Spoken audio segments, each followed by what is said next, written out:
Salam jumpa teman-teman, jumpa lagi di channel ini. Kali ini kita akan membahas tentang penglihatan.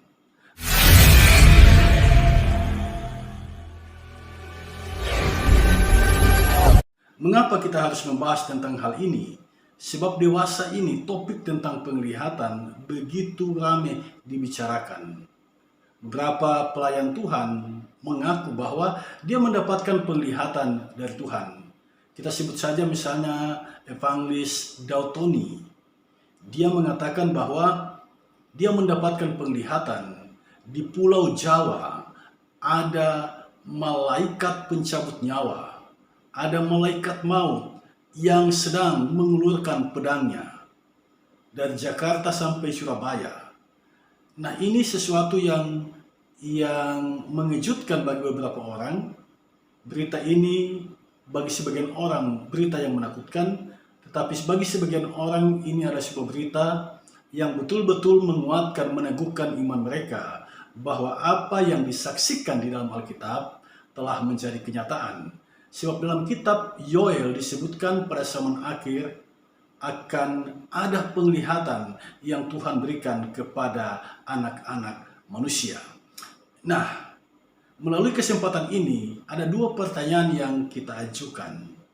Yang pertama, jika di dalam Alkitab, baik perjanjian lama maupun perjanjian baru, Tuhan berbicara melalui penglihatan, apakah cara itu juga Tuhan nyatakan di zaman ini, di saat kita semua sudah memiliki Alkitab sebagai kitab suci? Apakah Tuhan masih berbicara melalui penglihatan? Yang kedua, bagaimana kita bisa memastikan bahwa penglihatan itu bersumber dari Tuhan? Nah, atas dua pertanyaan ini, mari kita melihat secara jernih apa sesungguhnya kata Alkitab kepada kita. Nah, di dalam Alkitab kita membaca para nabi mendapatkan penglihatan. Nabi Daniel, kemudian Yesaya, Yeremia, Yeskel mendapatkan penglihatan dari Tuhan. Jadi Tuhan menyatakan penglihatan itu kepada orang pilihannya. Mereka menyaksikan penglihatan dari Tuhan. Jadi Tuhan menyampaikan kebenaran itu kepada orang-orang yang dia pilih. Dalam hal ini para nabi yang dia utus untuk menyampaikan kebenaran.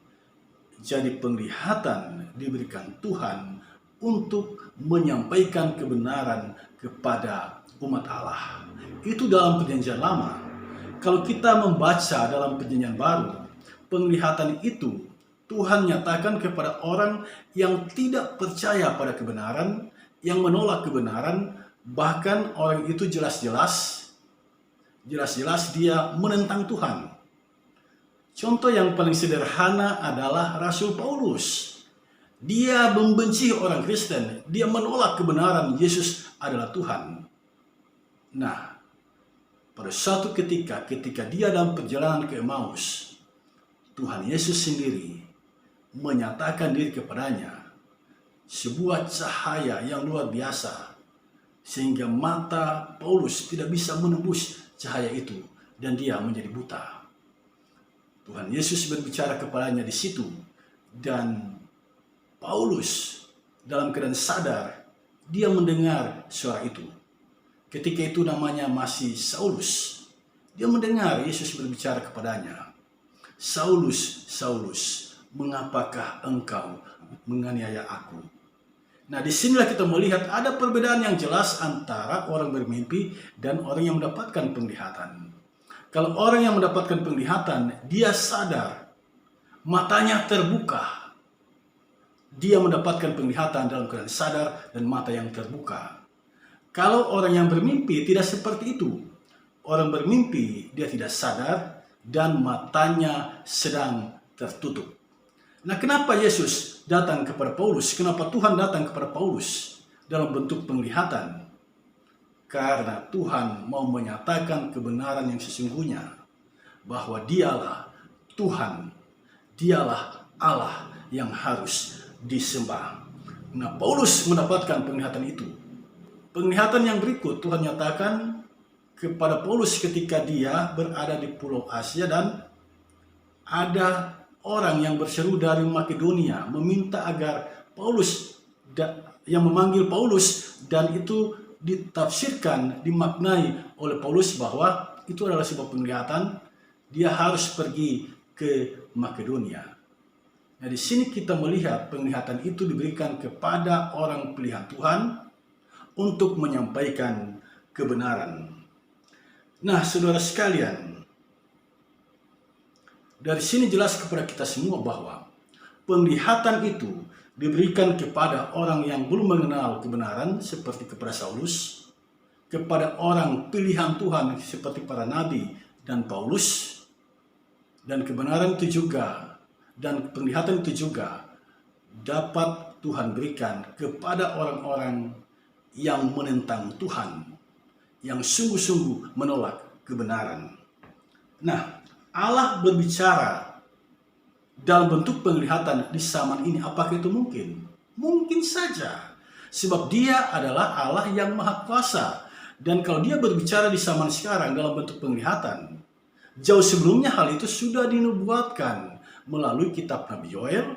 Dan ketika Petrus berkhotbah pada hari Pentakosta, dia mengkonfirmasi apa yang dinubuatkan oleh Nabi Yoel ini, bahwa penglihatan yang bersumber dari Tuhan itu akan diceritakan di zaman akhir ini.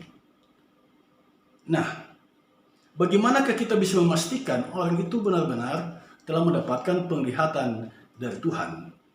Bagaimana kita bisa yakin dia mendapatkan penglihatan dari Tuhan? Masih ingat khotbah Yesus di bukit? Dari buahnya lah kamu mengenal mereka. Jadi jika orang yang mendapatkan penglihatan itu, dari situ dia memuliakan Allah, dia memuji Allah, beritanya adalah tentang kebenaran Allah. Dan dari perilaku hidupnya, dari kehidupannya, ada damai sejahtera, ada sukacita, ada kasih terhadap sesama. Buah-buah yang seperti ini adalah buah roh. Dan hal itu menegaskan kepada kita bahwa penglihatan yang dia peroleh sungguh-sungguh berasal dari Allah. Dari ulasan ini saya mau katakan bahwa penglihatan yang terjadi di zaman ini seperti yang dialami oleh pendeta Daud Tony adalah benar bersumber dari Tuhan. Mengapa? Sebab dalam menyampaikan penglihatan itu, Daud Tony begitu rendah hati, dan dia menguatkan, meneguhkan hati umat Allah untuk bersungguh-sungguh berdoa kepada Tuhan. Dari buahnya lah kamu mengenal mereka. Dengan adanya penglihatan ini, kita semua semakin diyakinkan bahwa firman Tuhan itu benar adanya, bahwa Tuhan Yesus tidak lama lagi dia akan datang ke dunia ini untuk menjumpai orang-orang yang percaya kepadanya, untuk menghakimi seisi dunia ini. Berbahagialah orang yang bertekun sampai akhir, yang memelihara imannya, teguh berpegang pada imannya kepada Yesus Kristus Tuhannya.